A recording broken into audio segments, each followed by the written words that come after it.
Friends Ranjana biscuit Ranjana चले यथारीति तुम्हारे सामने आज के नतून खाবার रान्ना নিয়ে এসেছি। आज আমি বানাতে চলেছি কুলের টক মিষ্টি ঝাল আচার। খুব ভালো লাগবে, তোমরা স্কিপ না করে পুরোটা দেখবে। চলো বানাই। বাজার থেকে কুলগুলো কিনে নিয়ে এসে ভালো করে ধুয়ে জল ঝরিয়ে আমি রেখে দিয়েছি।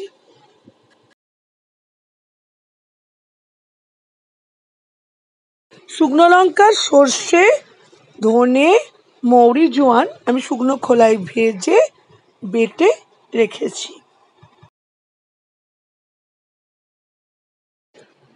কুলে আমি এবার হলুদ গুঁড়ো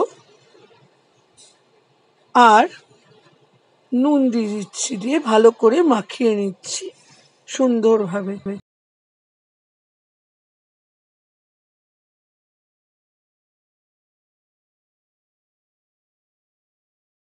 কড়াতে তেল দিয়ে আমি কটা তেজপাতা ছেড়ে দিলাম।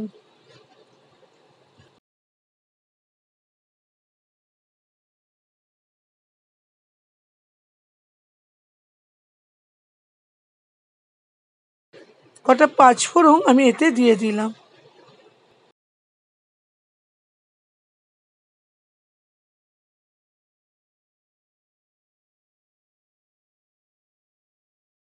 পাঁচফোড়নটা ভাজা হয়ে গেলে এবার আমি সব কুল, নুন হলুদ মাখানো কুলটা দিয়ে আমি ভালো করে নেড়ে ছেড়ে নিচ্ছি।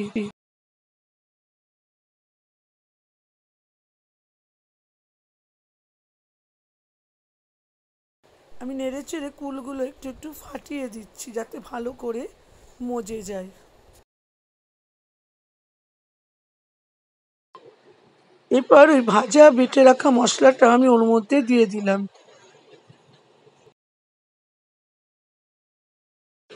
আমি পুরোটা মশলাটা কষিয়ে এর মধ্যে এবার আমি চিনি দিয়ে দিচ্ছি। চিনি দেওয়া হয়ে গেলে জল দিয়ে ভালো করে ফুটিয়ে নিচ্ছি।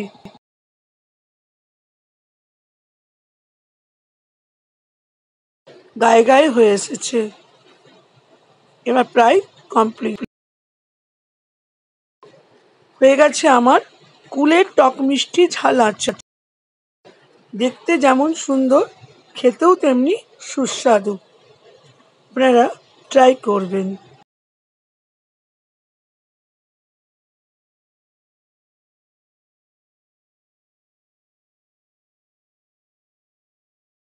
লাইক করবেন, কমেন্ট করবেন, সাবস্ক্রাইব করতে ভুলবেন না। তোমরা দেখতেই পেলে আমি কি সুন্দর করে আচারটা কমপ্লিট করলাম। কত সুন্দরভাবে আমি চিনি দিয়ে করছি, যেহেতু গুড় ছিল না। গুড় দিয়েও করলে সেটা সুস্বাদু হয়, এটাও ভালো হয়েছে। তোমরা তো দেখতেই পেলে। তোমরা কিন্তু ট্রাই করবে, লাইক করবে, কমেন্ট করবে, সাবস্ক্রাইব করবে, বেল আইকনে ক্লিক করতে ভুলবে না। নমস্কার।